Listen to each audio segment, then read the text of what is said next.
The link sat on his screen like a quiet accusation, blue and underlined, as if it had been waiting for him all along. He didn't remember clicking it. He only knew that the room felt smaller now, the air heavier, his chest tight in that familiar way that meant the past was close enough to touch. Outside, the city was settling into evening. Traffic hummed below his apartment, a restless river of headlights and horns. Somewhere a call to prayer drifted faintly, folding itself into the noise of life. He should have been making dinner. He should have been answering emails. Instead, he stared at the link and felt his fingers tremble. It had been years since he'd allowed himself to think about her without armor. He clicked. The video opened slowly, buffering for a moment that felt too long. His reflection stared back at him from the dark screen, older than he remembered himself being. Lines had settled near his eyes. His hair, once thick and unruly, had thinned just enough to remind him that time never stops collecting its debt. Then the sound came. At first it was just background noise, the low hum of something recorded casually. And then a voice, soft and unsure, filled the room. Her voice. His breath caught so sharply it hurt. It wasn't a message addressed to him, not directly. It was her, sitting somewhere unseen, talking about loss and memory and the strange way love lingers even when people don't. She spoke as if she were confessing to the night, words spilling out in imperfect sentences, pauses heavy with things left unsaid. He lowered himself into the chair without realizing it, knees weak. She sounded different, older. There was a steadiness beneath the softness now, a quiet strength he didn't remember her having before. But it was unmistakably her. The way she lingered on certain words. The small, nervous laugh that escaped when emotions edged too close. His mind betrayed him, dragging him backward.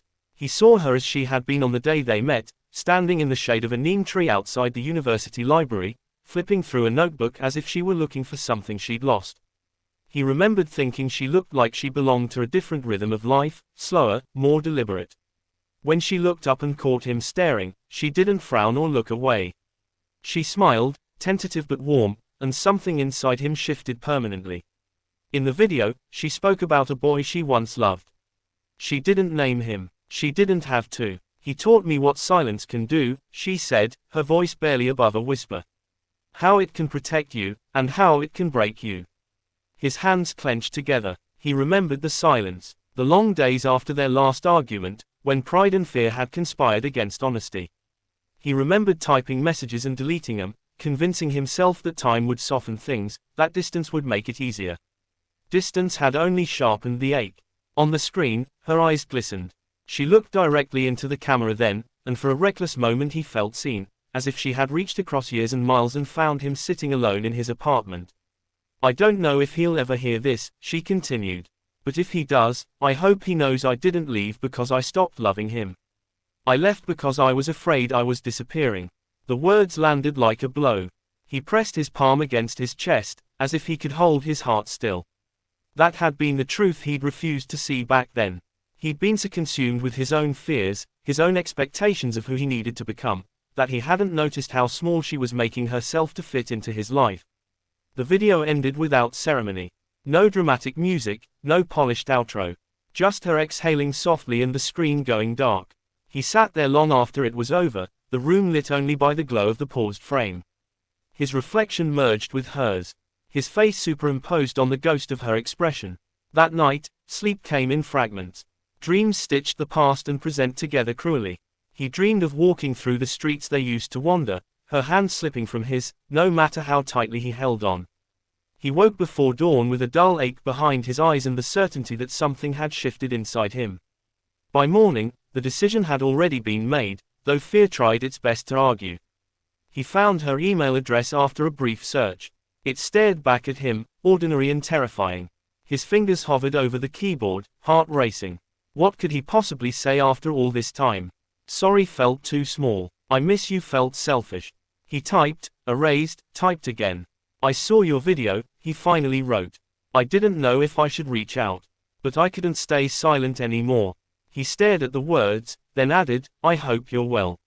It felt inadequate, but it was honest. He sent it before he could change his mind. Hours passed, then a full day. He went through the motions of life, answering calls, attending meetings, laughing at jokes that barely registered. Each vibration of his phone sent a jolt through him, followed by disappointment.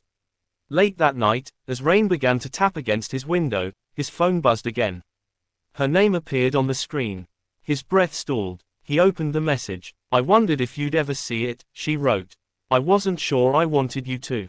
He swallowed hard and typed back. "I'm glad I did." There was a pause. 3 dots appeared, disappeared, appeared again. "I'm not angry anymore," she sent. "I think that's what surprised me the most." He leaned back, closing his eyes. The anger had always been the thing he feared most, the imagined wall he believed he could never climb. They began to talk then, cautiously at first, like two people stepping onto thin ice. They spoke about small things. Work, family, the cities they now lived in. Beneath every word lay the weight of everything they weren't saying. Days turned into weeks. Messages grew longer, more honest. Laughter returned, tentative but real. So did the harder conversations. One night, she wrote, "Do you ever wonder who we would have been if we'd stayed?" He stared at the question for a long time before replying. "All the time. But I also wonder if we needed to lose each other to become who we are now." She responded with a single line. "I think you're right." They decided to meet on a quiet afternoon, halfway between their cities, in a cafe neither of them had any memories attached to. He arrived early, hands sweating, heart pounding like it used to before exams. When she walked in, for a moment the world narrowed to the space between them. She looked familiar and entirely new. Her hair was shorter, her eyes held stories he hadn't lived with her. When the gazes met, she smiled, and the years folded inward. "Hi," she said. "Hi," he replied, amazed at how much that one word carried. They sat, talked, laughed. There were moments of silence too, but they no longer felt dangerous. They felt earned. At one point, she reached across the table and took his hand. Her touch was warm, grounding. He felt tears sting his eyes, unexpected and unstoppable. "I was afraid to make that video," she admitted softly. "I thought opening that door would only hurt." He squeezed her hand. "It did hurt," he said. "But it also healed something I didn't know was still broken." They walked together afterward, the city unfolding around them.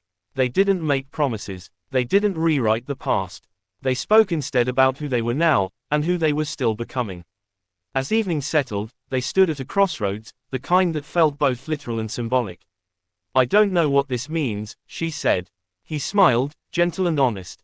"Neither do I, but I know I don't want to be silent anymore." She, hope.